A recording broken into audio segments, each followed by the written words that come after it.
Welcome aboard the BK Escape Pod. That's right, it's the augmented and bionic podcast version of the live show. You can hear us Saturdays from 10 a.m. till 12 p.m. Eastern on 100.3 FM and AM 1450 WBHF Radio. You can stream the show live there Saturdays at WBHFradio.org or on the free Tunein app. Look out, here we go.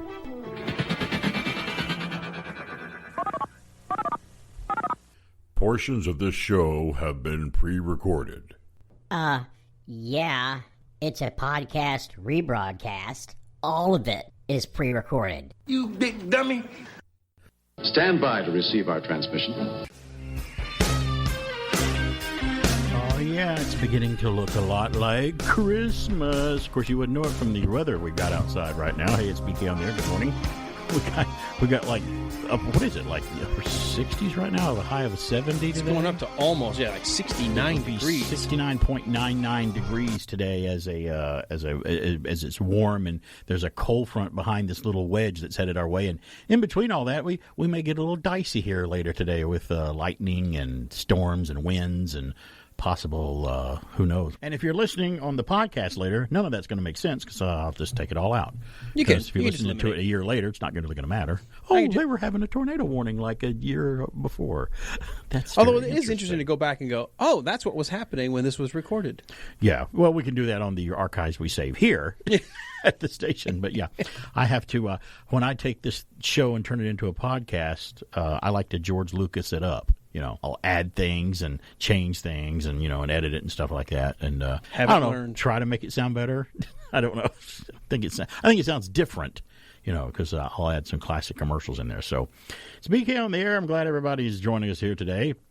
AM 1450 and 100.3 FM WBHF, listening also online at WBHFradio.org, and download the free TuneIn app. If you're ever out of the area and can't hear us, you can hear us live on the free TuneIn app or stream us from the website. It doesn't matter where you are in the universe. If you've got a signal, you can hear us. So I've got a lot of stuff to talk about on the show today. What are you up to tonight? You got anything to do? We hanging have out or what? Yes, we have something that we've done every year. I know what's going on. Except last year. Last year we didn't do it. So I think we're making up for it. You didn't tell me last year. I showed up to your house and nobody was there last year. I'm like, what the heck's going on? Nice. Oh no, we were there. Nice we just didn't open the door. Nice trick you played on me. Yeah. Let's see how long going he to the Christmas party. Wait, nobody's here. They're gone. Did they tell us the wrong date? Turn the lights off. You rung the doorbell. Knock on the door hard. No one's home. Alan's not here. Thought I saw the curtain move. I don't know. Maybe the air conditioner's coming on in there. Move the curtain. Can't be there. So, yeah.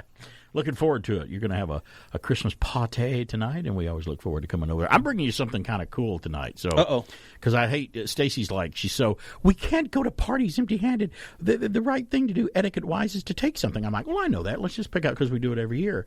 And sometimes she thinks I'm totally stupid. I'm only like 98% stupid. I have about 2 or 3 points that I can play with. That I do realize what's going on. I'm not clueless all the time. I'm clueless most of the time. But yeah, I got you something neat that we're going to bring in hand. But that's tonight. Not necessary. That's no. But I think you'll enjoy it because it's it's Christmas. It's the season of giving, and I'm actually able to say Merry Christmas. I love Christmas again. It's really nice. I can actually say Merry Christmas without throwing up in my mouth a little bit. Ooh, Merry Christmas. Because I can enjoy it again now because we talked about that last week. I'm glad you've recovered. Yeah, I'm not fully back there yet. I still don't start it till the day after Thanksgiving, but at least I'm able to do that, though. Well, it's okay. Before I wasn't able to. A lot of people want to wait. That's even fine. Do it because if it goes on for too long, it cheapens it, and it's like it's not special then if it's Christmas 365 days a year, which some retailers, which I wish it was, and God bless them this year, because I hope most retailers, especially the local businesses like Mom and Pop and stuff like that, all the businesses do well this year because they had a pretty rough year last couple of years. So one of my favorite artists, comic book artists, announced this week on his social media Twitter page that he has inoperable cancer and he has about 6 months to live. He just found out. His name is George Perez. If I showed you some of his art, you'd probably recognize his style. Great artist, worked mostly for DC Comics. He did some work for Marvel and the Avengers as well. Great artist, been around for years. And he did a beautiful poster of I had a big poster of Superman. It was an Action Comics cover where it shows Superman kind of hovering above with his hands out above the buildings in Smallville. above his house. And I had George Perez sign that poster for me way back in the late 80s, at Dragon Con in Atlanta.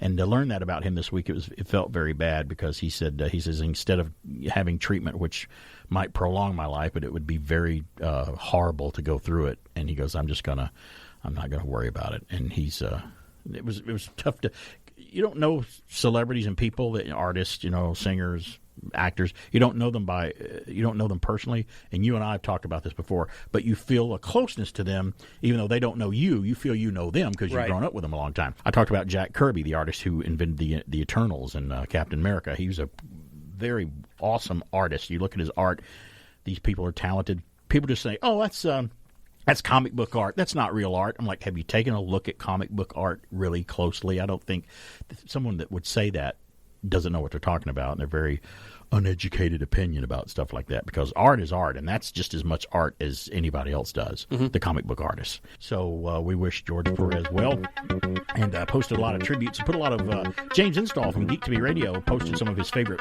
covers that George Perez did. Wonder Woman, some of the covers, and posted them. And I said, okay, well, I know some covers that he did that were really good. And we're both posting a lot of photos of his artwork this week. So it was sad to hear that news. But speaking on there, we're going to talk about Christmas stuff today. I'm actually able to talk about Christmas things without getting a little sick to my stomach now after working in retail for so long, many years back, and hearing about Christmas stuff. But we'll talk about it. We got what do we got? I've got some Christmas gifts coming up. Hawkeye's been a Christmas gift. Spider-Man from Marvel's going to be a Christmas gift to me. And there's a Harry Potter Christmas gift that's going to be after Christmas, believe it or not, coming up. It's BK on the Air. Merry Christmas. We'll return after these announcements. Okay, everybody, let's go. Give your children Tonka Toys and you've started something. They're fun and they last.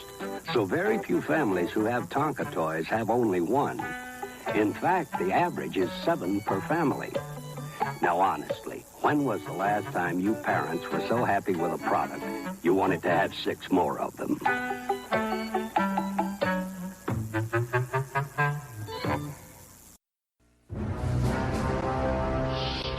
Shall we raise our shields, Captain? At ease, Mr. Chekhov. Again with the shields. I wish he'd just relax and enjoy the amazing picture clarity of the DirecTV HD we just hooked up.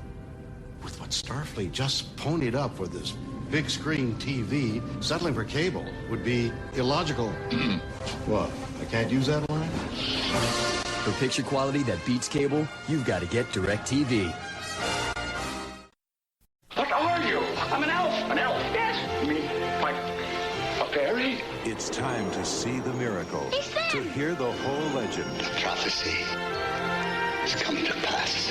It's time to feel the adventure. It's time to fly with Santa Claus. Alexander Salkind presents Dudley Moore, John Lithgow in Santa Claus, the movie.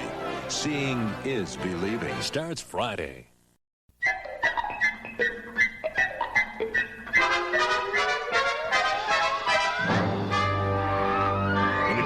Shows about movies and comic books, heroes and crazy news. I tune into BK on the Air from 10 to noon Saturdays.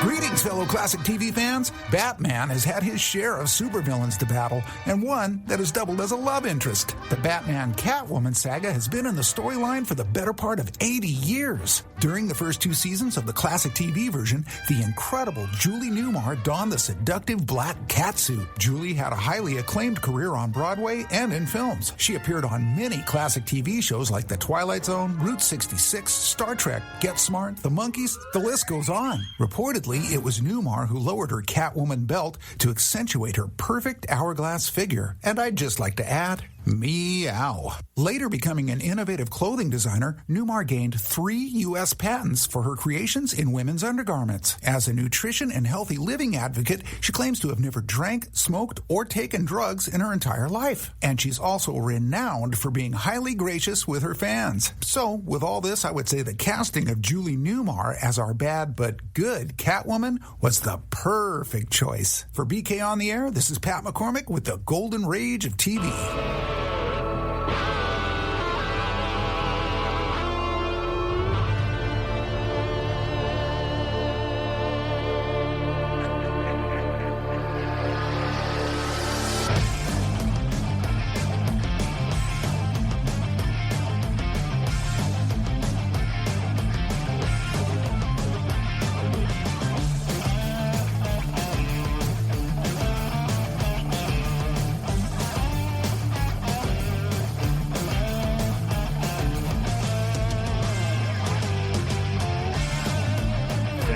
Pat McCormick with the Golden Rage of TV. A little Pat McCormick right there with the theme to Spider-Man.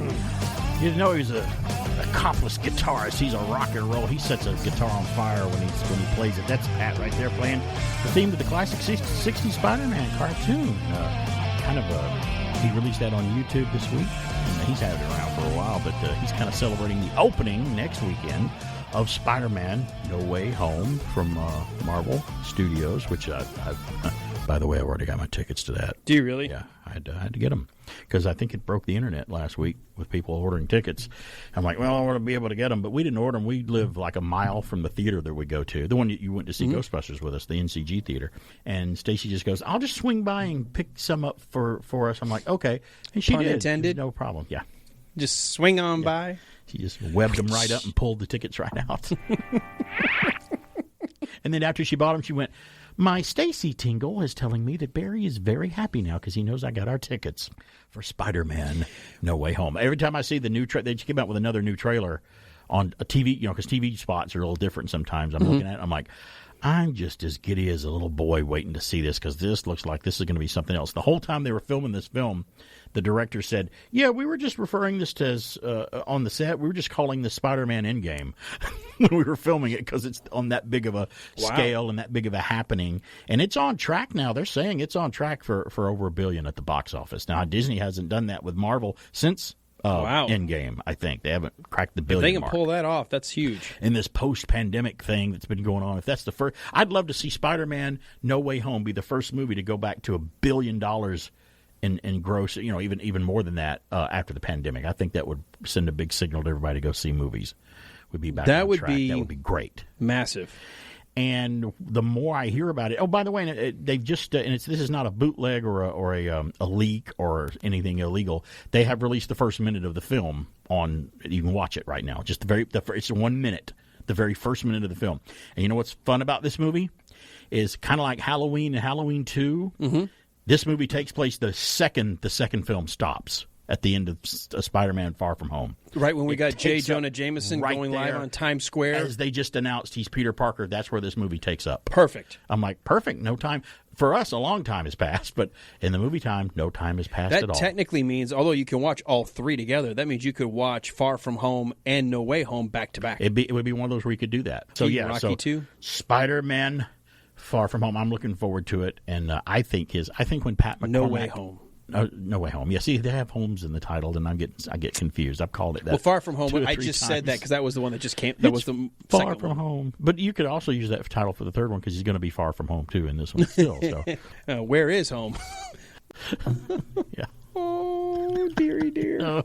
You are punch drunk from Christmas. I am goofy. I have been working very, very hard the last couple of weeks. I heard that. I've heard the behind-the-scenes stuff. And when a party happens at your house, I've actually got a countdown timer because at some point you have to stop. At some point you have to stop. Whatever's not done just isn't going to get done.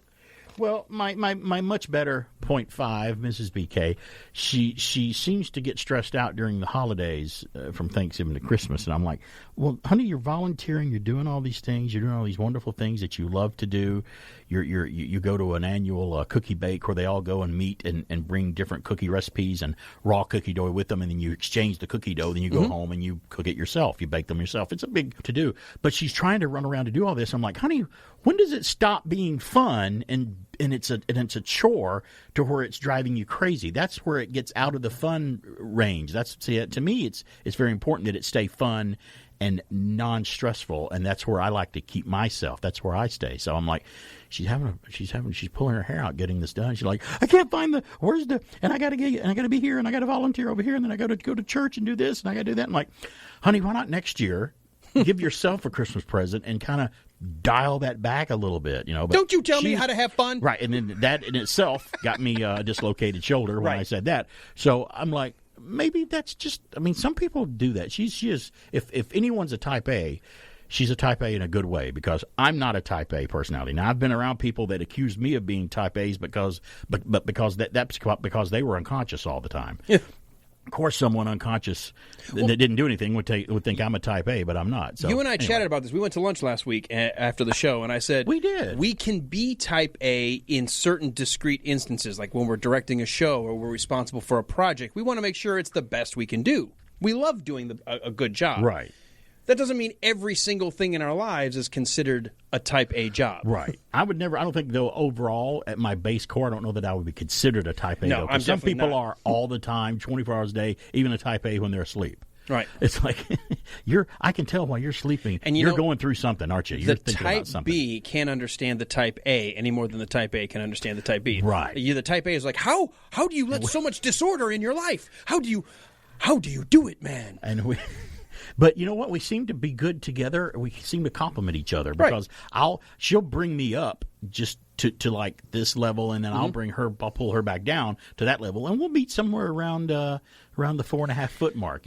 I said you make sure that I do things on time and things are taken care of, and that I might have forgotten. You did tell me that hey, listen, you can't dry off with a towel in the bathroom for 2 weeks. You really have to put it up sometime and eventually get a new towel for the bathroom. I'm like, I disagree. Why? Because you're clean when you get out of the bath, right? When you shower, so you're just drying off clean water off of you, right? She's like, no, it doesn't work that way. It just gets kind of moldy anyway. I'm like, okay, but I'm okay with it. I'm like, I'll change the towel every week or two. That's fine. But then again, I compliment her when we're sitting in a traffic light and someone's really making her mad, and I keep her from killing this person. So I'm like, see, I kept you from killing that other driver, and you going to jail, me getting in trouble because I'm protecting you from this guy that you're going to make mad, and I'm gonna get in trouble too. So we do compliment each other in a lot of ways like that. But how do you walk that fine line of recognizing I'm trying to save your life at the same time using the words calm down?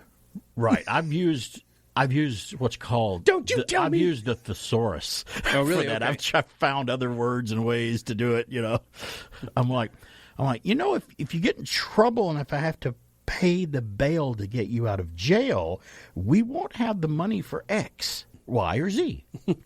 Oh, okay. See, that takes the blame off of that and puts it on that. So a that lot of times sometimes you got to play that game where you sort of like agree, right? But then change it, like the little fishtail at the end. You say, "Oh my God, I am so that guy." But you know what? In our current age, he might have a gun. Let's just let it go. Right. And today it's true. It's very true because you have to be careful. Now I understand. I get mad at people sometimes. Sometimes I'll pull up beside somebody. I just want to see their face, like if they cut me off or stop because they missed an exit on an interstate. I've seen this before. Guy misses an exit. So he stops and backs up the emergency lane to get off on the entrance ramp to get off on his exit. Other than what I would do is just go to the next exit, turn around, come back. Right. I'm sorry. That's just what I'm going to do.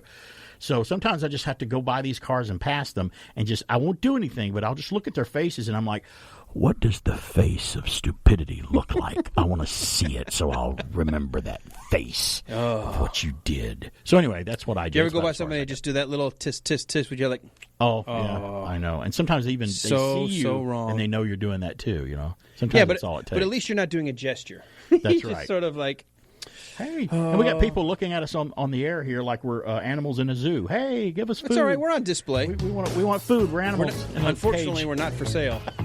Although, well, you may not be. Oh, really? Well, I mean, I can. How much do I rent you for? Rent. You can rent me for. We got a party coming up. You need some entertainment. Well, I'm looking forward to that. Big party at your place tonight. So it's by invitation only, so we can't just invite everybody. So, and no kids allowed. No kids allowed. Well, don't put the dogs up because I love the dogs. I want to pet them. No, the dogs. We have got a dog sitter who's going to have them downstairs. Oh no, but I can go down and pet them, right? Can I go down there? I'm not thinking. You had to wait. You had to think about that. All I know is you couldn't go downstairs last night because you. No. This is downstairs. Oh, down. Oh, there's a down. Okay, you got to tell me about that. Announcing the Zayre NonStop Christmas wrap-up sale. Before it's over, more people will have saved more money than in any sale in our history. From noon Sunday right through to Christmas Eve, you can walk into Zayre anytime, day or night, and walk out with savings of 10 to 50%. We've had sales before, stayed open all night before, but nothing like this. Don't miss the Zayre Christmas wrap-up sale. 10 to 50% off, non-stop till Christmas Eve. Jenga, Jenga. You take a block from the bottom and you put it on top. You take a block from the middle and you put it on top. That's how you build a tower. You just don't stop. You gotta build that tower putting blocks on top. And it teeters and it totters as you build it all up. It weebles and it wobbles, but you don't give up. You take a block from the bottom and you put it on top. You take a block from the middle and you put it on top. Till someone knocks it over and that's when you stop. But you start all over putting blocks on top. Jenga from Irwin.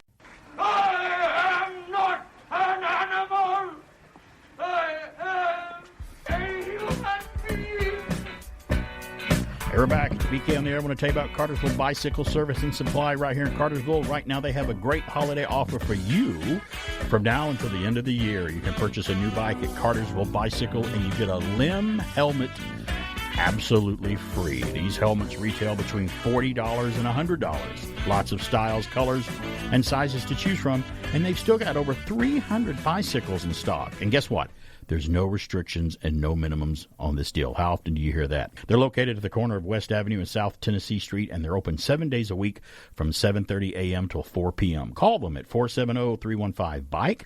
That's 470-315-2453, or search Cartersville Bicycle on Facebook. Cartersville Bicycle. Enjoy the ride, baby. It's time that we blast the audience of the news, the weird, the strange, and the bizarre like we do every Saturday here with BK on the air. And I got Alan over there on the other side in his hot little hands. Yeah, look at this. I've got the first news. For this, we head over to Maine, not the back of a lion, but to the state of. A Maine resort said... Hey, stop with the dad jokes. Boy, I think that was more of a granddad joke. That's way back. It was two-thirds of a pun. It was just P.U. Great-grandfather joke. Yeah. A Maine resort said a total of 232 people donned Santa Claus costumes and took to the slopes on skis and snowboards to raise money for a local nonprofit. The Sunday River Resort in Newmar said the 21st annual Santa Sunday event featured 232 Santas wearing red hats, red coats, and white beards, ringing sleigh bells, and taking on the slopes of the resort's Broadway Trail. The event raised more than $5,000 for the River Fund Maine, a nonprofit that aims to create a bright economic future for the community by investing in the education of the area's youth and by harnessing the recreational assets of the region. The skiing Santas each made a $20 donation to participate in the event, and the resort provided day-long lift tickets for all participants as well as extra tickets for return visits. I got the next news from UPI. Organizers of a beauty contest for camels in Saudi Arabia. To let you sink that in. And the fact that it's in Saudi Arabia. Check out Mabel. Organizers of a beauty contest of camels She's in more than Saudi a camel Arabia to me. said 43 animals have been disqualified. Wait, how do you disqualify a camel? Officials with the month-long King Abdulaziz Camel Festival in the desert northwest of Riyadh. They said examinations of the camels entered in the beauty contest revealed that 43 animals had received... You want to just take a guess at why they were? They weren't camels? Well, no. They were camels.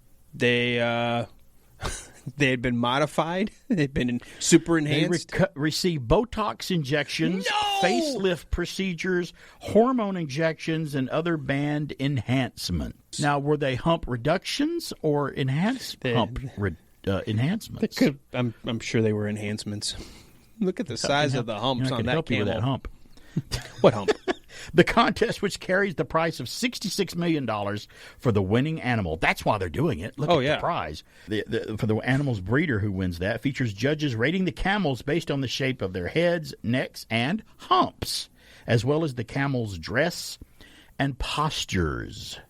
Officials said that advanced technology was used to screen the camels for artificial enhancements, and 43 of the camels were disqualified due to the findings. They said it was the highest number of disqualification in the contest history. That's crazy. 43 of them.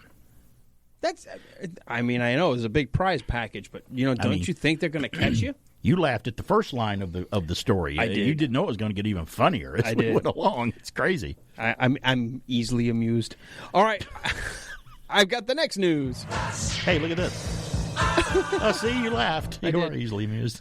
You sure you got the deer? Yeah, he got antlers like this. Whoops. If you know the cartoon, you know what I'm talking about.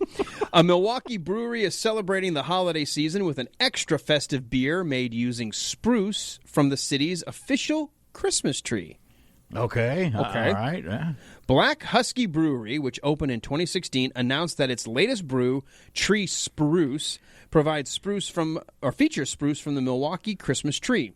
Quote, I looked at the tree and I said, I think that's a spruce tree, and I wonder if I could get a couple of branches of that, said co-owner Tim Eichinger. Now, he went on to say that Katie Major and Mike Connell, the couple who donated the city's tree, participated in the bottling alongside brewery employees and personnel from the Department of Public Works Forestry Services. Eichinger said a portion of the sales raised from the 9.9% alcohol by volume brew will help support the Milwaukee Urban Forestry Fund. We'll leave it to our friends in Milwaukee to find more ways to brew beer. You know that Christmas trees are green, the Incredible Hulk's green. Did you know there's an Incredible Hulk Christmas tree? I did not. Do you know who he is when he turns back into his Charlie Brown's Christmas tree? Spruce Banner. I got the next news. I thought my main joke was bad. I had to make it worse because I'm just... All right, now I have to figure out how to top that. I'm just terrible.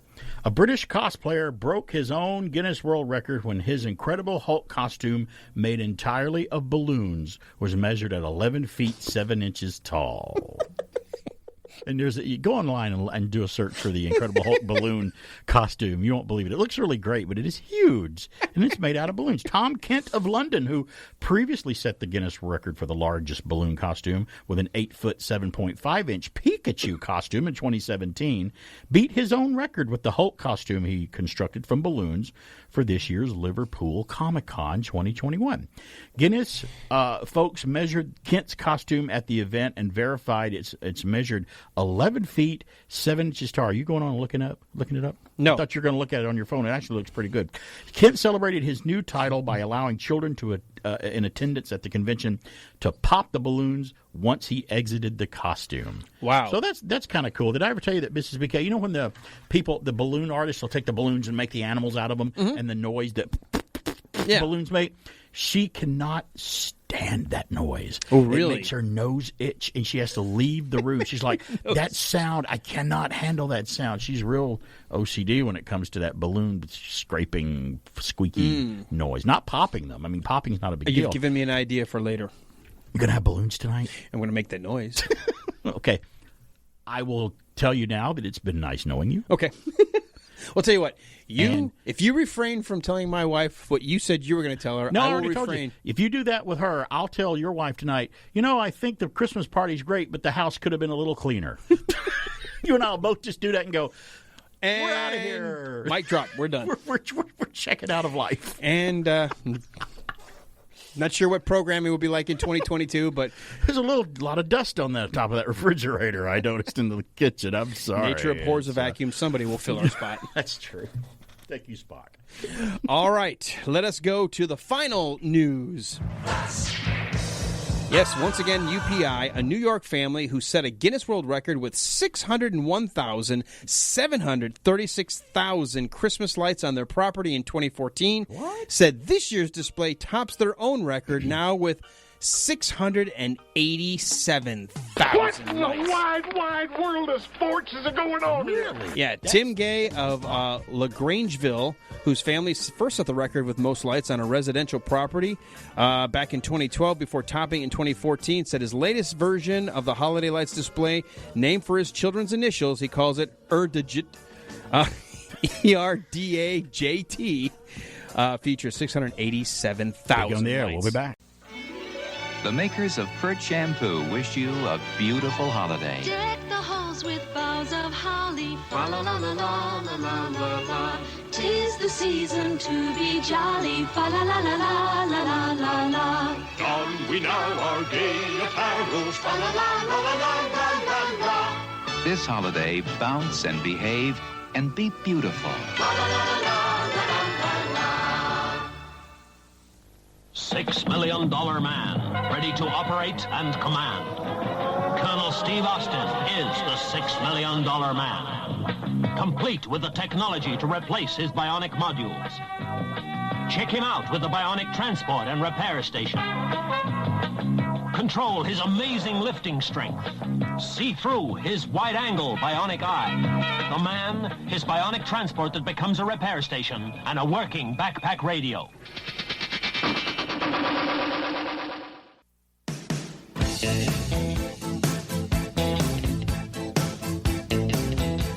Hey, we're back. It's BK on the air. Rock and roll. Let's talk about the Rockin' Shop right a few doors down from us here in downtown Cartersville. They're hosting a book signing, too. There's another book signing. You can meet the author event today, December 11th, from 11 a.m. till 2 p.m. at their store. Author Mandy Cantrell will be at Rockin' Shop to sign copies of her novella titled Tracing the Devil. Yeah, that sounds very 80s. An 80s love story with spooky vibes and a killer soundtrack. That explains the 80s to a T. Copies of the book will be on sale at Rockin' Shop along with all your other favorite rock records, posters, T-shirts, and more. Come see Mr. Rock and Roll himself, Eddie Bruce, at Rockin' Shop right here in downtown Cartersville. Talk about rock and roll. I have a story here that ties in with rock and roll, so let's do it right now. It's an unfortunate story, but it did happen. Michael Nesmith from the Monkees, singer and guitarist, has died. He was 78 years old. Mickey Dolenz from the Monkees, Nesmith's bandmate, confirmed the news. Quote, "I've lost a dear friend and partner," Dolenz said. "I'm so grateful that we could spend the last couple of months together doing what we loved best, singing, laughing, and doing shtick. I'll miss it all so much, especially the shtick. Rest in peace, Nez," unquote. Nesmith died of heart failure at his home in Carmel Valley, California, according to his manager. Nesmith and surviving band member Dolenz last performed in Los Angeles just on November the 14th. So they had one show there in November that they performed. A Houston, Texas native, and I always thought that about Michael Nesmith when I'd hear him talk on the Monkees. Whenever I would see him in interviews, he had kind of a little drawl to his accent. I'm like, is he from the South? I didn't know that, so I had to look it up. He's from Texas. He moved to L.A. after a short stint in the Air Force. Before becoming a household name, he had success as a songwriter with songs like Mary, Mary, which was recorded by the Paul Butterfield Blues Band, and Different Drum, which was recorded by Linda Ronstadt. He landed a role in the TV series The Monkees in 1965. The series aired from 66 to 68, and he went on to have a solo career and has been considered one of the pioneers of country rock music fusion. In 1981, he won a Grammy Award for Video of the Year, and he continued to tour with the Monkees throughout his career while also touring solo. So Michael Nesmith, one of the Monkees, has passed away. We've lost a monkey. And the only monkey that's left now is Mickey Dolenz. And what was funny about those guys, I actually considered Michael Nesmith the one true musician out of the Monkees, because the other guys in the Monkees, they could play, they could sing, but they were mostly actors. They were popular due to the Beatles. They wanted to make like a Beatles TV show. Well, watching them, I actually found out, researching Michael Nesmith just many years ago, that he was actually he could produce, he could write music, sung and played all of his instruments. He was a talented guy. I thought the best analogy of the Monkees TV show, when they tried to compare them to the Beatles, was Mickey Dolenz was in a interview once, and they're like, "What do you say to critics that say that you guys are just pale imitations of the Beatles?" He goes, "Well, here's the difference between the Monkees and the Beatles." He goes, "Comparing the Monkees to the Beatles is like comparing William Shatner to Neil Armstrong." He goes, "One guy really went into space with NASA, Neil Armstrong. The other guy was an actor who's now been in space," but we could say that. Well, at the time. Who was an actor on a TV show acting like he was in space. He goes, "That's us." He goes, "We're not the Beatles. We're a TV show, a bunch of actors, and we're acting and playing instruments and just having a good time." So he goes, "I never professed to be better than the Beatles." He goes, "I love the Beatles. I was never, saying that we were ever better than the Beatles or compare us to the Beatles, even though they did sound similar because it was the music of the time." Mm-hmm. Back during then. So 770-386-1450 is our number if you want to call us. I've got it is Christmas. I do have some geeky Christmas gifts, suggestions, some new stuff coming out. If you're still on the fence, and I don't know why you are, because you should have got that shopping done already, because we're getting closer and closer to go time here, to the red hour of Christmas. This comes from sci-fi.com. Genre gifts for the geek or the nerd to check out this holiday season. It's upon us, and whether you know what that means, goodwill unto mankind and presents, lots of presents, lots of presents. Still agonizing over what to stick under the tree and in the stockings this year. Don't fret. We're here to take some of the purchasing pressure off your shoulders. Number one, listen to this. SpiderMan No Way Home hoodie by Hot Topic. And it's got the logo and him and Doctor Strange on the front of it. You can get it from Hot Topic. Check them out. You're going to need to look your best when you strut into the theater for your screening or screenings, plural, of Spider-Man No Way Home. We were talking about it earlier. This hoodie will announce to the rest of the world that you're most ready for some multiverse madness with Peter Parker, Doctor Strange, and a host of classic villains. $31.43 from Hot Topic, Spider-Man No Way Home hoodie for someone for Christmas. Another one, Alan, you might like this one, from Dark Horse Direct. Sandworm bookends from Dune. Oh, good. Spice is hard to come by these days with all the supply chain shortages. Lucky these bookends, based on the sandworms depicted in the recent Dune film adaptation, are the next best thing for any die-hard Dune fan. May his passing cleanse the world, it says. So they're actually bookends. They're bookends that have one, I think it's one end of the worm on one end, and it looks like it goes through your books and comes out on the other end. It's got his mouth clever. Open. So, but check it out through You can look it up through Dark Horse Direct. Sandworm bookends. The only things that might keep you from getting them is they're $150 for these. Well, they got to be made out of something substantial to hold your books up. Spice from Arrakis, I guess. Maybe. I don't know. Ooh, cool. Not only does it hold your books up, but you can get high. But use it sparingly. Hallucinogenic properties. Yeah, Turn your eyes blue. Your eyes are brown, but you look interesting with blue eyes, I guess. I can't. A little bit of a glow, a little hue. How about a Lego present? Is everyone Lego fans out there? I never put them together, but no, some people love Legos and can just put anything together. The new AT-AT Walker from Empire Strikes Back Lego has like a billion pieces, and it's awesome. Have when you I seen see it? Some of these mega kits that have just 100,000 this parts, Walker is huge. I'm like, jeez. You have to be patient. That's why I could never put models together. Number one, I was never that good at it, and number two, as a kid, I didn't have the patience. I'm like, oh wait, I have to wait for the glue to dry, and I have to wait to put the decals on. I want it now. That was a problem for me too. Well, for $149.95, let's just say $150 from Lego, you can get the Lego Aston Martin from James Bond now. The end of the Daniel Craig epic 007 tenure in No Time to Die calls for an epic Lego replica of the British spy vehicle of choice. You may not be able to drive it, but all of your friends and Santa Claus himself will be impressed when they see it sitting on the mantle above your crackling Yule log. The big old Aston Martin from James Bond, the Lego Aston Martin, is sitting up there. And it's the DB5. It's the old one, so it looks pretty cool. Just another example of a Christmas gift for someone that likes this geeky retro kind of stuff that you can get. How about from Abrams, A-B-R-A-M-S, from Abrams. A tank. Them up. You'd think so. No, this is something completely different. For $116.10, you can buy the Story of Marvel Studios book, and it's a beautiful book co-written by Sci-Fi Wire contributor Tara Bennett. This two-book set provides an unprecedented look behind the scenes of the Marvel Cinematic Universe, exclusive interviews and never-before-seen photos. They all await you in this Hulk-sized book.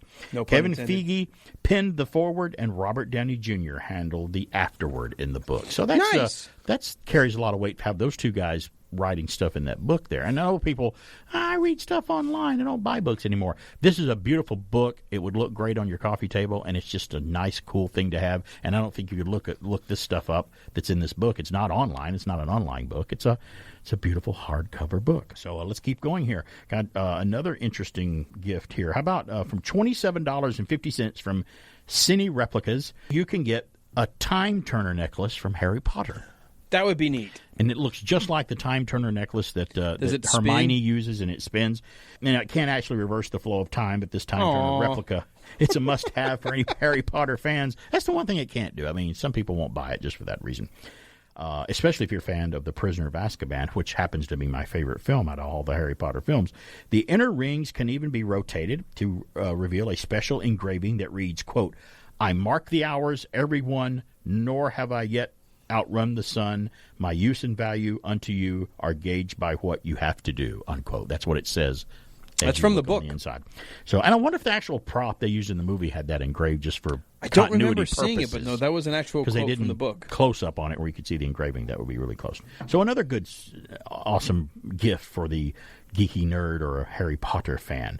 Let's go a little more affordable here. From Box Lunch, the company Box Lunch offers for $8.90 a Book of Boba Fett ornament for your Christmas tree. The Book of Boba Fett. That show series is about to start pretty soon. How else are you going to prove to friends and family that you follow the Mandalorian lifestyle? This is the way. Except that Boba Fett isn't a true Mandalorian and plans to get into the mafia business on Tatooine. It looks like the Sopranos in space. Well, it'll look pretty cool hanging on your tree as you stream the first episode of the Book of Boba Fett on Disney Plus Wednesday on December the 29th. The last day of, 2 days before the end of the year, Book of Boba Fett is going to premiere on Disney Plus. So if you get this ornament, you can watch the Book of Boba Fett and then glance over at your tree and look at your beautiful Boba Fett Christmas ornament hanging on your tree. Sounds cool to me. 770-386-1450 is the number. Hey, somebody's calling right now. It's BK on the air. Who's this? It's Vintage Brian. Hey, Vintage. Vintage Brian's calling me. Hey, Brian. How you doing, man? All right. How y'all doing? Doing good. We're talking Christmas gifts for the geeky nerd who might listen to this show, and you're one of them, and I think you'd enjoy any of these gifts I just mentioned. Yes, I want a Tobor. You want a Tobor the Great robot? Tobor the robot that you used to get when you was a kid? But Tobor is robot spelled backwards. That's right. Yeah, that's what I'm saying. He was a little black robot. I got that, and I thought I was big time. Tobor is great. Well, we're creeping up on the top of the hour, man, but we got to go take a break. Thanks for calling. You call me back later if you want to. All right, later, Barry. All right, buddy. All right, bye-bye. Sorry, we go up on a hard break there. Those darn breaks. Yeah, they come faster and faster every show. I remember Tobor, but I never had one. That's like Robotech. A lot of people watch Robotech, and I didn't watch it, but it was animated. It was really cool.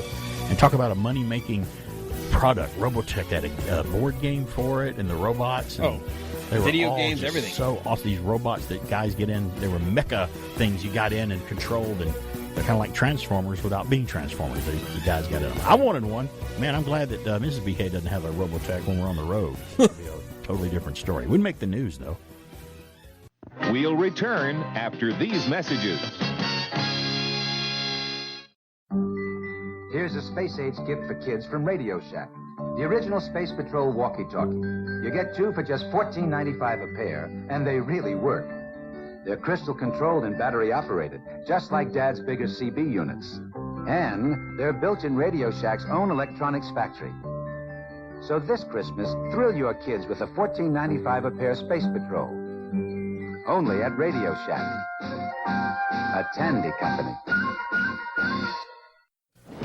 Super Slurpee. Now at 7-Eleven. It's the biggest, boldest, coldest Slurpee to ever quench a thirst. It's the 32-ounce Super Slurpee. And now 7-Eleven has a fantastic summer offer. Every Super Slurpee comes in a free plastic Superman 4, The Quest for Peace Movie Collector's Cup. 8 in all. 32 ounces of Super Slurpee and Superman 4 Movie Collector's Cups. Only at today's 7-Eleven. Red alert, red alert, red alert, red alert. You crossed my line of death. You haven't dismantled your MX stockpile. Pakistan is threatening my border. That's it, Buster. No more military aid. Nuke 'em. Get them before they get you. Another quality home game from Butler Brothers. Stand by to receive our transmission. Hey, we're back. It's BK on the air here on AM 1450 and 100.3 FM WBHF. We're still creeping up to December 25th and Christmas. We got one more show to go, and I'll be off Christmas Day, just celebrating it with my family and everybody and opening gifts just like everybody else. I can enjoy it again this year for the first time. You'll be able to hear, nice Christmas music at WBHF on that day when we're out. Since we're both not doing a show, is that what we're going to play, I guess? I believe that's the format. It's nice to know that when we're off on Christmas, the only thing that can replace us is Christmas music, just as it should be. But today is December the 11th, on this day in history. Let's do a little on this day in history while we've got you all held hostage here on the radio. 1967, the supersonic airliner Concorde is first shown in France on this day in history. Not flown, but they brought it out and go, hey, Ta-da! Look at this thing. You know how fast this thing can go? Pretty darn fast. Didn't it approach Mach 2? Was it twice or only for once? I can't remember how fast, but I know. We have since lost it since it's crashed that time, and they never recovered from that. What caused that thing? What caused its engine to catch on fire when it blasted off that day and took off? Was it? I couldn't remember. Was it a tire came off and went through the engine, or was it birds? I can't remember what it was. I think it was the landing gear had come off or something and went through the. I have to look it up and see. See, I'm not in the news, so I don't know. So yeah, the Concorde. I always remember seeing it as a kid and thinking, man, I'd love to fly on that thing that fast. That would be awesome because the front nose would come up like straight. I think when it would fly, that would have been down like this, so the pilots could see. I guess better when they're on the ground to maneuver around on the ground. Today in history, December the 11th on CBS television, people heard this for the first time in 1980.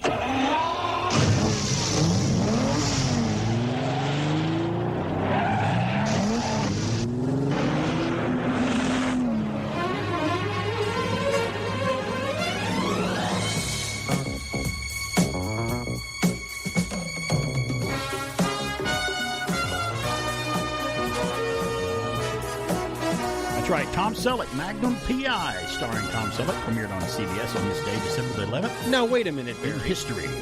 I do happen to love Magnum PI. Yeah. This is not the theme. It was the theme when it premiered its pilot in the first season. What? This was the first season theme to Magnum. This is horrible.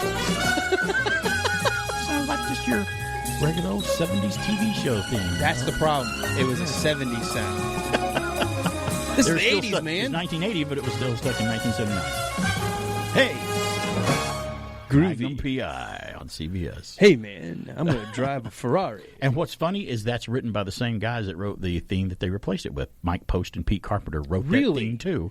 But I guess someone didn't like it, but they changed the theme to the second season to the much more guitar rockin' The way it sounds does not sound like what you watch with Magnum PI. It just doesn't have that sort of hip, modern... Like the 80s had a different feel in their shows versus the 70s. Hence maybe why they changed it. Yeah. So well, the fact that it's the same two guys is actually impressive because it is completely different than normal. Mike Post and Pete Carpenter just pumped out the TV themes, man. They had so many. They even had a radio hit with the Rockford Files theme there. What was the deal with starting off with tires peeling and engines starting? It almost sounded like I was listening to a Mad Max start. Yeah, it shows his Ferrari start up at the beginning and screech off, and stuff. That's how the early episode started out, I guess. I so like season 2 then. Well, that show trucked on to find its own way, after some shows start that way. They start early and they start fine-tuning things. 1981 on this day in history, 40 years ago, 1981, a movie reclaimed the number one spot. It had been out for 26 weekends and wasn't number one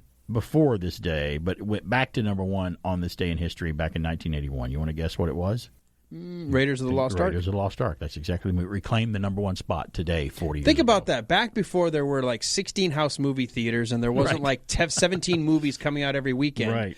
Movies could last 20-plus weeks in the theater. And be number one and then get knocked out by something else for a little while and then reclaim the number one spot if they were big enough. That's amazing. And Raiders was big enough. Raiders is certainly one of those... this is so funny. Blockbuster. Walt asked me this question because he goes, you and your wife have differences of movies. Do you have any movies that are your go-to movies? The first one that popped in my head was Raiders of the Lost Ark. Oh, yeah. Susan and I can both agree. If we can't figure out anything else to watch, we'll pop in Raiders because we both love it. I told you before, my dad wasn't known for going to see movies more than once in the theater. He'd watch them on television more than once, but he was never known to see movies more than once in the movie theater. Raiders of the Lost Ark is one of 2 films that he saw twice in a movie theater. Wow. Actually asked me, hey, you want to go back and see that again? I'm like, are you my dad? Who are you? What you want to go see a happened to movie Dad? again? He also did it with Aliens in 1986. 2 great films to go back to see again. Yeah. In the movie theater, Oh, which yeah. was great. 1991, speaking of Steven Spielberg, who we were talking about Raiders of the Lost Ark, Steven Spielberg directed that. In 1991, probably the worst Steven Spielberg ever made was released. Yes. Hook, a swashbuckling film prequel to the Peter Pan story starring Robin Williams and Dustin Hoffman, premiered on this day in history. Quite possibly, I think, the worst Steven Spielberg movie ever made. Changed my mind on it. Yeah, and that's because you and I have a nostalgic place in our hearts for 1941. I know a lot of people think that's his worst movie. No, I it's still not. love 1941. Even myself, who's not a big 1941 fan, I would watch it over Hook any day of the week and enjoy it 10 times And twice more. on Sunday. And twice on Sunday and again on Christmas, yeah. So Hook premiered on this day, much to our disappointment. On this day in history, 1993, the computer game Doom premiered. They released it on this day in 1993, Doom. Yeah. I played the heck out of Doom. I also loved the one before it, that one-person perspective game where you're walking around shooting things. Castle Wolfenstein. I loved that game. So Doom took it to another level. There was another one that came out. I don't remember. You were big into computers and games. You probably remember it. There's one called Quake. Which was, to me, it took Doom another level up and made it even better. So that's I love because those the games. guy, John Carmack, who was the designer of the engine to create the 3D animation for Doom, created his own company, and the first thing he did was update the engine and created Quake. Oh, so it was his game, too. That's why it was so good. So I had a good time running around in those many an hour of productivity playing Quake. And Quake 2. And got scared out of my wits sometimes when I would turn the mouse around and look behind me and something was coming up behind me and I didn't know it and I heard it. Did you ever play when Doom 3 came out about a decade or so ago? Never played the later ones. No, I never did. With the soundtracks and aural surround and everything. Oh my! I've never been afraid of playing a video game until I played Doom 3. Well, that sounds like one I did try once. Someone says, "Hey, why don't you sit down and try this new game I've got?" I'm like, "Okay." It was called Dead Space. And I don't know if you ever heard of Dead Space before. I played it, and it was one of those where you're on a space station, and there's things after you and aliens and undead things. And to me, it was like a immersive and with headphones, and you could hear things behind you and do this. And like, creepy I don't know if I noises could play this in the middle of the night. I don't want to play this. Last game that did that to me was Alien Isolation. Oh yeah, Holy I heard crap. that one was really scary. Literally a game that has. It knows if you're making too much noise and will attract things to come attack you. wow. So you have to actually sneak in places. And to scare us, it takes a lot. So it must be pretty scary. So immersive. That's the thing. It's but immersive. It's fun though. Yeah. It's just that knowing that you're not really going to die. That's why. Why do you scream? No, but I'm still playing with my knees up around my face. Why do you scream? Well, see, I can't do that. My belly's in the way. I can't really do that. It's PK on there. Inchworm, you gotta know. Won't you with me everywhere I go? Inchworm, inchworm, I'm telling you true. Inchworm, I love you. Inchworm, I love you. Ride up and down on the Inchworm from Romper Room.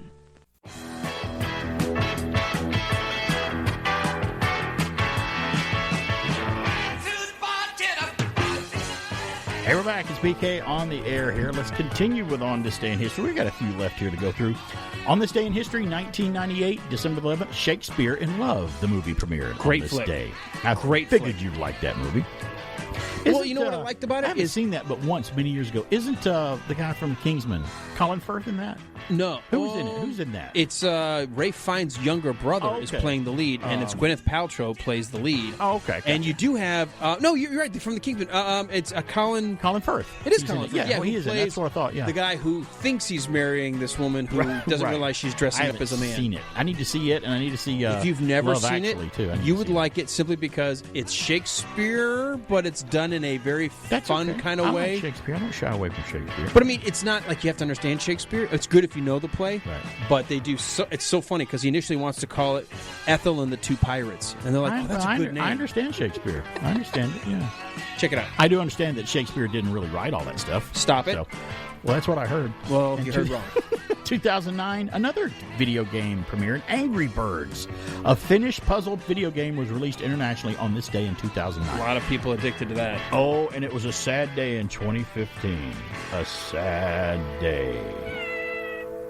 On this day in history, Playboy magazine publishes its last nude issue featuring Pamela Anderson on the cover. Birthdays today include Richard Dick Tuffield. You ever heard that name? His American voice actor. He was the voice of the robot in Lost in Space. Oh. Warning. He died in 2012. We talked earlier about how one of my favorite comic artists, George Perez, has been diagnosed with cancer. John Buscema's birthday today. Another great Marvel comic artist who was... His claim to fame was Conan the Barbarian was what he worked on in Marvel. He was a great artist. He crossed over into like SpiderMan and some of those other books sometimes. He died in 2002. Today is Rita Moreno's birthday. Do you remember Rita Moreno? Yeah. Do you remember the Electric Company? Hey, you guys! That's what I knew her from. Now, I knew she later on I found out, oh, yeah, she's in West Side Story. She's a wonderful singer, dancer, triple threat from Puerto Rico. Great, talented lady. And the remake of West Side Story is coming up with Steven Spielberg. I've seen some trailers for it, and I think she's in it. I think she has a cameo in it or a role in it as well. It's her birthday today. I'm going to make a prediction. I'm going to go out on a limb here and say, you know what? Steven Spielberg is in for another flop. I think West Side Story is going to pretty much kind of flop. I don't know why I think that. Not because I don't care about seeing it. I really don't.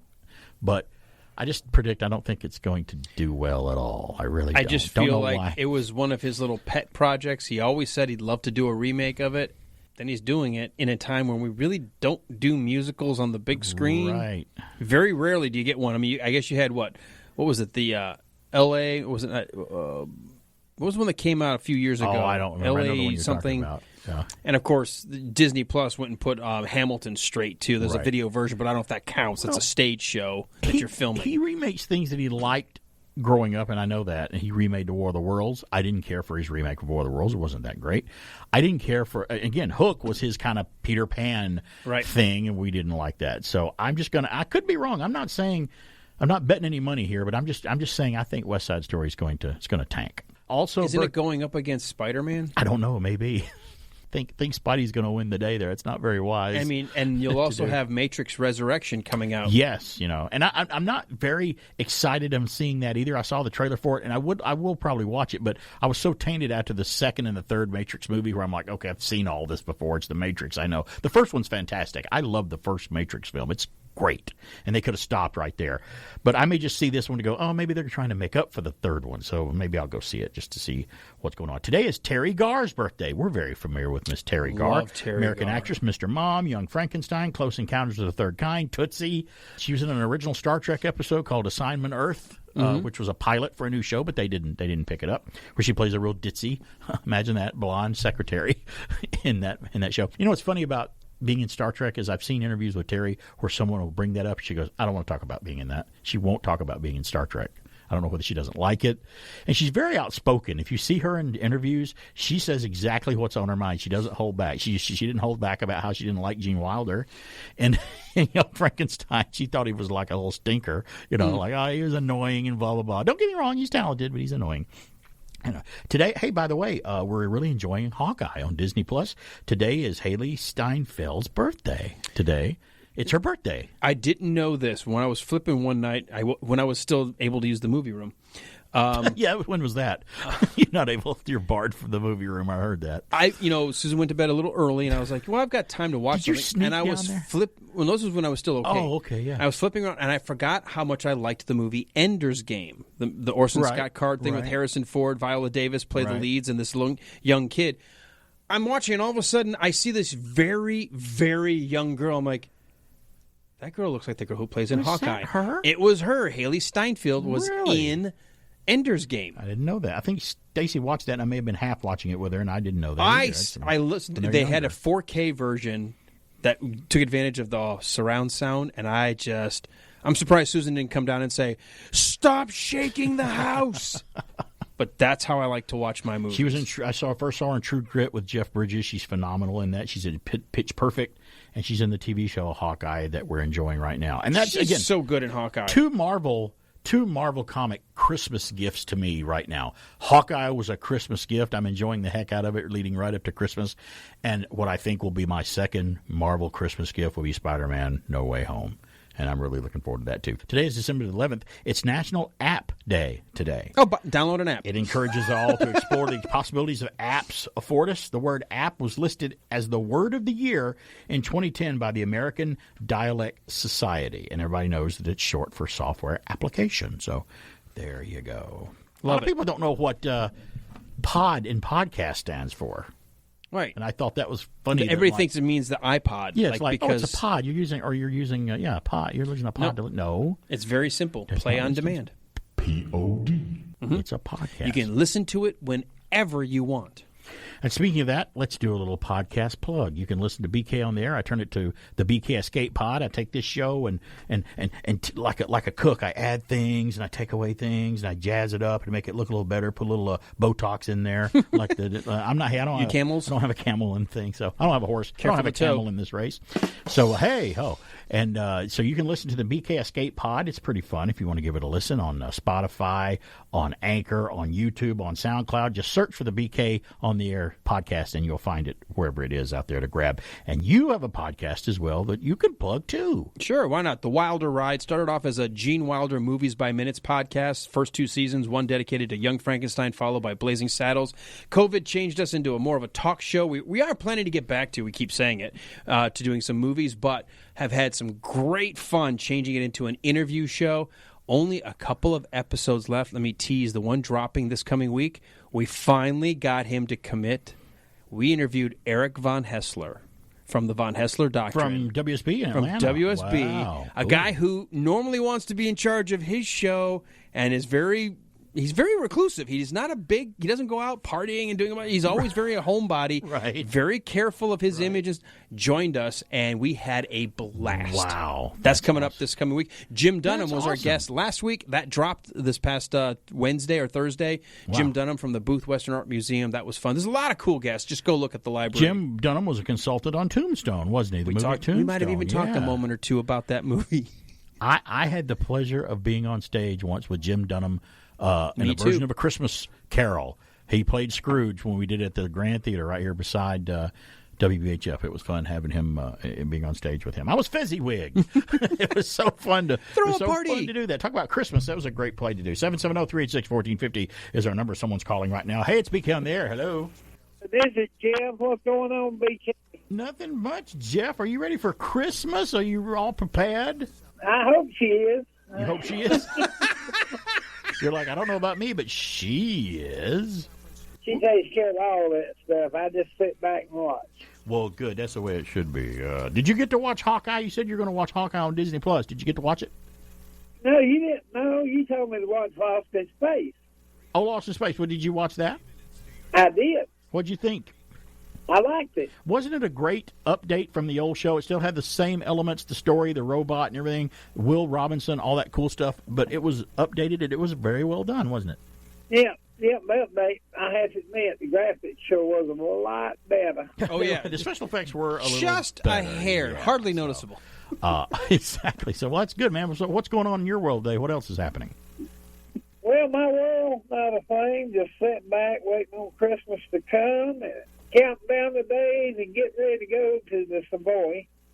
Oh, yeah, you're going out to the Savoy Auto Museum. It just opened here in Cartersville with a lot of antique and beautiful automobiles. I think we did a remote broadcast here from WBHF this week. Alan was out there with Kevin Carroll. I hear it's a nice place. I've got to get out there. I haven't been out there yet. Yeah, I'm looking forward to going out there and checking it out. I hear it's a sight to see. Yeah, I can't wait. Well, hopefully when they rotate their cars out, maybe they'll get some special cars out there sometime, and we'll look forward to maybe some movie cars coming in, like as a traveling exhibit, like the Batmobile and the Starsky and Hutch car, and maybe a DeLorean I'd time love machine a DeLorean from Back to the Future, Munsters Mobile. All that stuff would be fun to see. Even this past away. I always liked that Munsters car. Yeah. And I was what was the topic car named Kit? Yeah, the Knight Rider car. The Trans Am was great. Yeah, all those great cars. I'm looking forward to it. Well, Jeff, good to hear from you, buddy, as usual. Take care. Have a good one. Merry Christmas. Merry Christmas. Yeah, you could get you could get all kinds of stuff like movie cars. You could get like the Monkeys. Remember the Monkeys car they had on the Monkeys? It's like this big Dodge Charger that was revamped or whatever since Michael Nesmith. There could be multiple movie, TV show tie-in exhibits. All kinds of stuff, which is cool. BK on the Air. The Batmobile from the 60s television show for me, for some reason, will always remain my favorite Batmobile. It just has that look of a bat. It's just the Batmobile. It's a Ford Futura all dressed up. It's BK on the Air. We'll be back. Getting ready for Christmas? Better get to Eckert, your headquarters for American Greetings Christmas cards. Time and money at Christmas. Eckert saves you both. Christmas is a time for closeness, and closeness is what Norelco razors are all about. The rotary razors with 36 blades. They come in cord and rechargeable models. They're the razors that cured the gotchas. And the ladybugs, the ladies' razors that really work. And the Ladybug Salon, a ladybug razor plus 11 grooming attachments. Norelco, even our name says Merry Christmas. WPHF in Cartersville.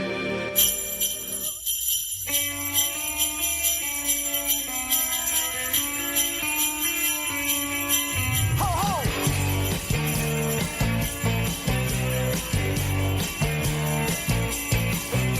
You better watch out. You better not cry. You better not pout. I'm telling you why.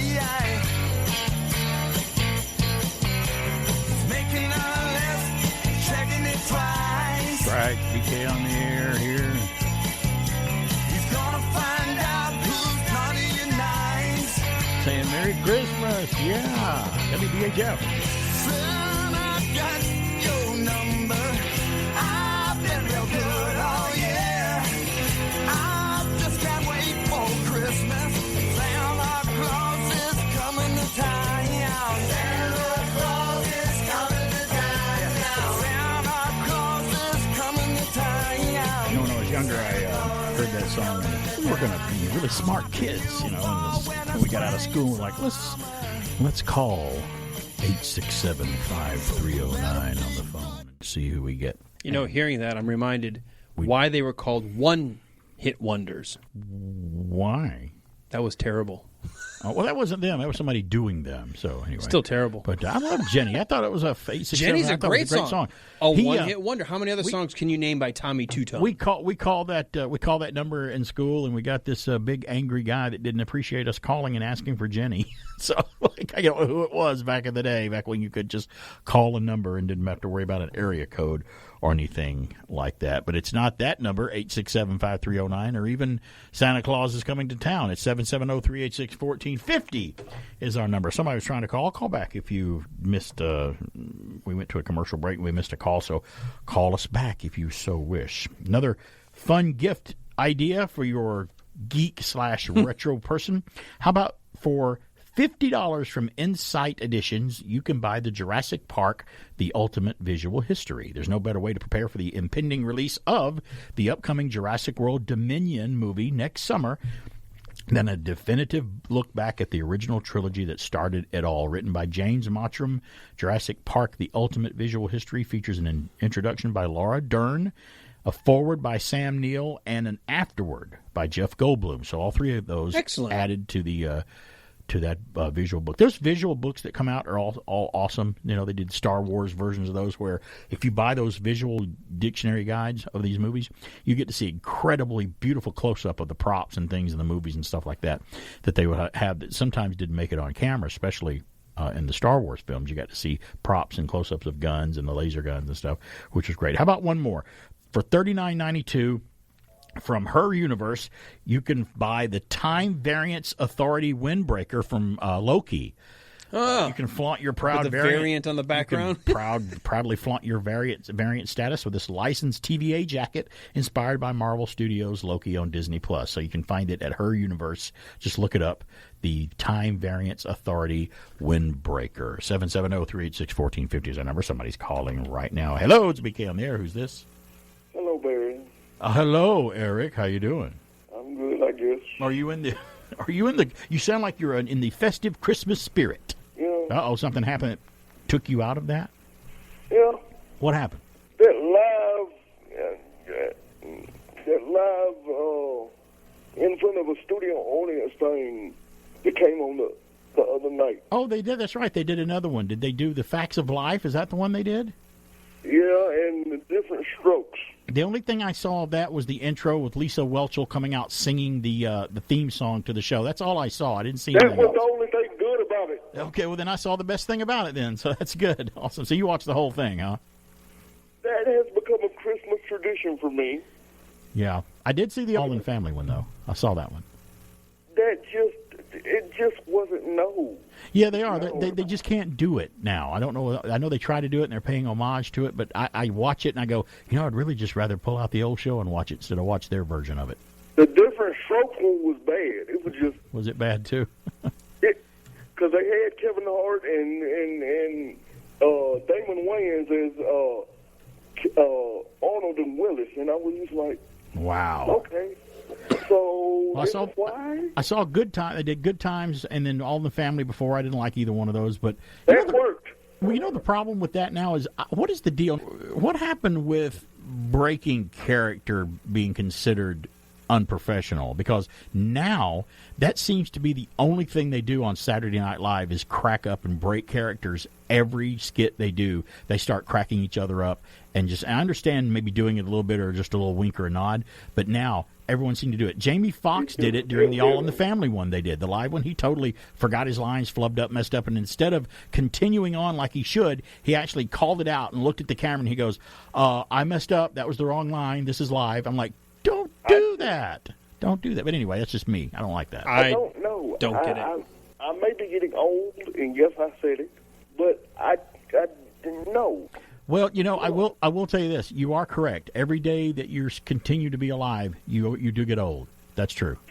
I was going to tell you Merry Christmas, but forget it. Oh, why? Because I said that. You just said it. Why can't I just agree with you? I'm agreeing with you. You're getting old. Yes. Can I agree with you? I love Eric. I didn't even bring it up. You said you were getting old. Hello? Humbug. Buy hamburger. So, all right, buddy. Thanks a lot. I'll talk to you later. I don't even like this show no more. I don't know why at all. Wait a minute. Nobody that listens to it likes it. They just listen to it out of pity. I know. By way of extension, you say you don't like me.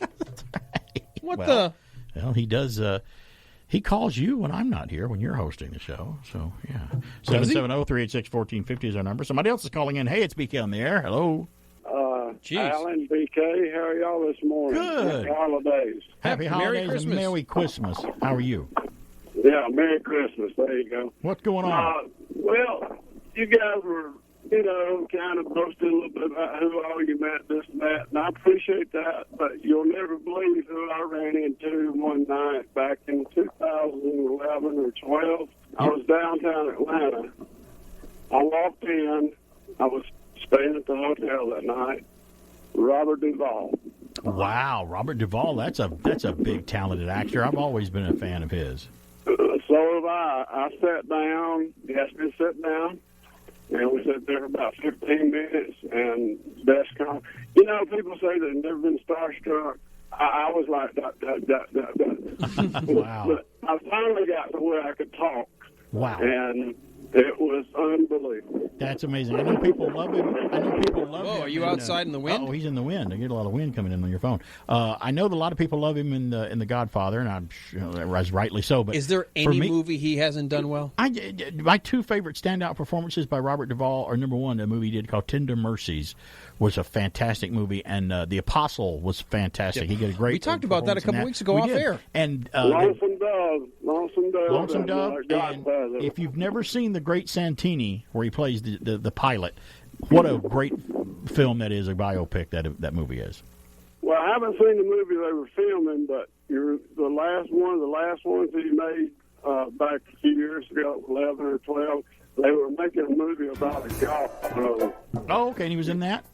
Yeah, they were shooting in Cedartown and different places.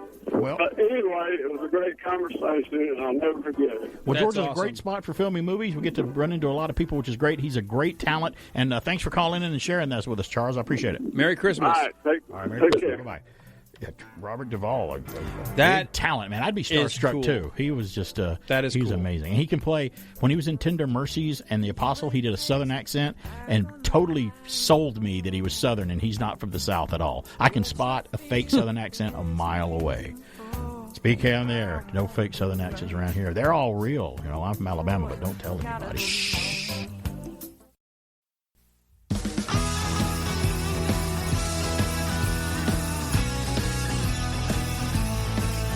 Sleigh bells ring. Are you listening? In the lane, snow is glistening. A beautiful sight. We're happy tonight. Walking in a winter wonderland. Little Bill Shatner there. I can call him Bill. He's my buddy. We can build a snowman. I call him Bill Shatner. I think I've been a fan of his and met him once and know him well enough that I can call him Bill. Doesn't mind if he does. He'll let me know, and then I'll just be excited It's that like he the old actually joke. talked to me. I spend my time with John Daniels. Like, don't you mean Jack? No, when you know him as well as I do, you can call him John. Well, you know Evan too, right? I do know Evan. Evan's a good friend. Johnny Walker's a good friend. And good old Jim. Jim Bean's a good friend. You know all those, so yeah. at the party tonight, you might be introduced to another fellow that I'm bringing by. Wink, wink. That's Glenn? That's all I got to say about that. We'll have to wait till tonight. My daughters, for my birthday, got me a bottle of Glenfiddich. What is that? What is that exactly? That is a Scotch. Very, very good. Okay, Scotch I'm not going to say anything else because I'll give it away. So I don't think you've ever had this before. I'm an all-purpose drinker. I know. That's why when I go pick you out something, I'm like, what do I get Alan? Well, I don't know. He drinks everything, so I could just get anything I want. I did see one whiskey or rum that was coffee infused. That had a hint of coffee to it. And I'm like, well, I don't know about that. But I didn't get that. I can't imagine it being a whiskey. Probably a rum. Maybe it was Rum's a rum or totally something like different. that. They all look alike to me. So I'm alcohol. I'm prejudiced when it comes to alcohol. They all look alike. What I would love is going out with you because you wouldn't know the difference between a whiskey, a Scotch, a bourbon. Right. All I know is one of them's rum. clear. One of them's clear like vodka, and one of them's color a caramel. The clear color, ones so, could be tequila, vodka, gin. I have tried tequila before, and I do not like Although tequila. can also come in gold. Don't like tequila. Never like the taste. I hate even back when I did to taste the alcohol back in the day. I never liked tequila, and I never liked champagne. I hated champagne. It just tastes, I don't know, it makes me like I don't throw up or something. Never liked champagne. They've like all kinds of things. There's dry to sweet, and depending on which one you had and your palate. Like Bartles and James and Zima's. It had to taste appealing for me to drink it, back in the day. Frozen drinks. I could drink frozen drinks all day back in the day. Make me a margarita. It was great. Well, you probably like tequila in a margarita. No. See, I didn't like margaritas because tequila was in it, but I did like daiquiris? Daiquiris, though, and that's other got rum. things that were different. There you go. Something's coming up that's another kind of a Christmas gift, but it's going to be late. It's going to happen after Christmas on New Year's Day. It's called Go Back to Hogwarts. Hogwarts, the Harry Potter reunion. You and I are big Harry Potter fans. Everybody, our wives, most of our friends. All my kids. If you want to be technical about it, they're celebrating the Harry Potter film franchise 20th anniversary a year late. Well, maybe it's because of the pandemic. Who knows why? Harry Potter and the Sorcerer's Stone premiered in 2001, and the big cast reunion, Harry Potter's 20th anniversary Return to Hogwarts, will premiere January 1st, New Year's Day in 2022. The special, which is premiering on HBO Max, features appearances, listen to this, by most of the series cast. Here's who's going to be in it. Daniel Radcliffe, Rupert Grint, Emma Watson, Helena Bonham Carter, Robbie Coltrane, Ray Fiennes, Jason Isaacs, Gary Oldman, Tom Felton. I feel like I'm on Romper Room looking at the magic mirror. James Phelps, Oliver Phelps. Those are the Weasley twins, right? The Weasley twins. Mark Williams, Bonnie Wright, Alfred Enoch, Matthew Lewis, and Ivana Lynch. That's the roster. That's awesome. A lot. That's going to be great. There's a new first look teaser at the special. You can see it on YouTube or here and there and everywhere. You can check it out. Here's the synopsis of this thing. Daniel Radcliffe, Rupert Grint, and Emma Watson join other esteemed cast members across all 8 Harry Potter films as they travel back to Hogwarts for the first time to celebrate the anniversary of the franchise's first film, Harry Potter and the Sorcerer's Stone. The retrospective Harry Potter's 20th anniversary Return to Hogwarts will tell an enchanting making-of story through all new in-depth interviews and cast conversations, inviting fans on a magical first-person journey through one of the most beloved film franchises of all time. January 1st on HBO Max. Check it out. I'll probably make a watch party out of it and have some people over. I have a strong Potter, feeling that will be on in the San Monaco compound. You think you'll be well. watching it probably? I know I'll see it. I think everything will stop once it starts, yes. I've said it before and I'll say it again. If you're a big Harry Potter fan and you've never been to Universal Studios in Orlando, Florida, you need to get down there just as quickly as you can first. Go down there at least once in your life, because not only do you get the Wizarding World of Harry Potter, you get all the other things that Universal has to offer, but when you enter it's on 2 different sides of the park. You have the Wizarding World encompasses both sides of the park, the Islands of Adventure and the Universal side, all connected by the Hogwarts Express train. You have to ride the Hogwarts Express to get to one place or the other. And you talk about being immersive. I hear that it's that way with Galaxy's Edge at Walt Disney World, and I haven't been there yet. But when you truly go to something like that that's truly immersive and you think you're there, bravo, they do a good job. And everyone there at Universal does a fantastic job thinking you are actually in that world, because of everyone's in character. All the people are in costume, even down to the people, sweeping up and cleaning up. They're all wearing, Hogwarts gowns. They all look, and every now and then they'll come out and do a little singing presentation and chorus with the frogs in their hands, singing, with them and doing the music. Sometimes they'll come out. What was the name of the tough guys that were competing for the Goblet of Fire? The ones with the sticks. That the was Romanian. the Romanians. That's the drum Sometimes they come out with their sticks and they do a little routine with their sticks and stuff out there in front of you, in front of the castle. And then you enter the castle. You can even go in and get into the Ollivander's wand shop. And all the wands are on the shelf there, and you see them, and there's this little presentation he goes through. And some kid, when you go in there in groups, some kid will be picked out to give a wand to in the presentation, which is fun. Always cool. He goes, flick your wand toward up there and see if you got the hang of it. And when he flicks it, some of the things blow out of the wall. It's all set up to do that, and it's a fantastic way, if you're a Harry Potter fan, to check it out. The Honeyduke's candy shop is there. It's all there. Get to visit the Three Broomsticks? Three Broomsticks. I've eaten there quite often. It's where you actually eat. You can eat there. It's just I would be one of those people who wants to believe in the immersion. I'm not going to go around and go, come on, you guys, you're actors. No, I would never do that. I want to go and be in that world. When you're eating in the Three Broomsticks, you look around and you'll see shadows move. You'll see things in the window go by like silhouettes. You'll see things happen if you just look around. You'll go, what was that? Oh, look at that. There's so much detail they've spent putting that place together. I know we talk about it a lot on the air, but I can't get over how wonderful it is. You can also, there's a newspaper out in front of the Three Broomsticks where it's the animated paper of a Sirius Black yelling on the cover of the paper, just looking at you. Walking in line, just in line for like the bank, the Gringotts Bank ride, they have things for you to look at in the queue line. I love that. It's like you're walking when you're in line in the castle to ride the Harry Potter ride, the main one in the castle. You're in there, even in line. All the pictures are on the wall talking to you. There's Dumbledore. There's those 3D scrim things they have where it looks like there's people talking to you in front of you. They have all of those, the stars of the movie. And what makes me feel old now is when I go watch it. When they had to film all the actors. They had to get Daniel Radcliffe and a lot of them back to film their scenes for the ride. Well, now when you go to the ride, you're like, yeah, they're really young in the first film, but even when they filmed this part for the ride, they're much older than this now, too. So I can't remember what movie was out when they filmed the stuff for the amusement park, but it was several years ago, so now they're older. And I feel older, too. It's definitely on our bucket list of things, the wife and I, to go spend some time. When you guys go buy an interactive wand. That way you can do things in the park with it. Yeah, we want to make sure that if we're going to do it, we'll do it right. Do it right. We're not going to do... We want to make sure we've saved the money to be able to eat there, be part of it. I don't want to say, it's cheaper to leave the park and go to Wendy's. No, we're not doing that. No, it's not. We're staying. It's much more inconvenience to do that, and you'll spend more in time and aggravation and gas and stuff. Yeah, if we spent that much on tickets to get in, I'm just going to hang out. When you go, I will have to tell you this. You can't stay in Hogwarts Castle. You have to leave when the park closes. You can if you hide right. You can't stay. Well, you could, if you want to. If you want to. You got something in the back of your mind there, do you, buddy? Look, we got the castle to ourselves. Can't bring. It's turned off, though. I can't see anything. Suddenly you hear on the news, dark. Warning klaxon. Intruder alert. Right. Intruder alert. Exterminate. I was going to do this last week, and I didn't get to it. Let's see if I can squeeze in a little bit of it before we go off the air here. I talked about how Felix Silla, who played Cousin It on The Addams Family, and he also played Tweaky on Buck Rogers, he almost drowned filming an 80s movie that we both loved. He was on set of Indiana Jones and the Temple of Doom. I did not know this. He was playing Short Round in the raft when they came out of the plane and went into the water. He was like the adult stuntman that could... Oh, wow. And the raft turned over with him, and he almost drowned in that scene where he couldn't get out of the water. Wow. And I thought that was the one scene that I couldn't get to tell you about last week, and I did not know he was in that. That's nuts.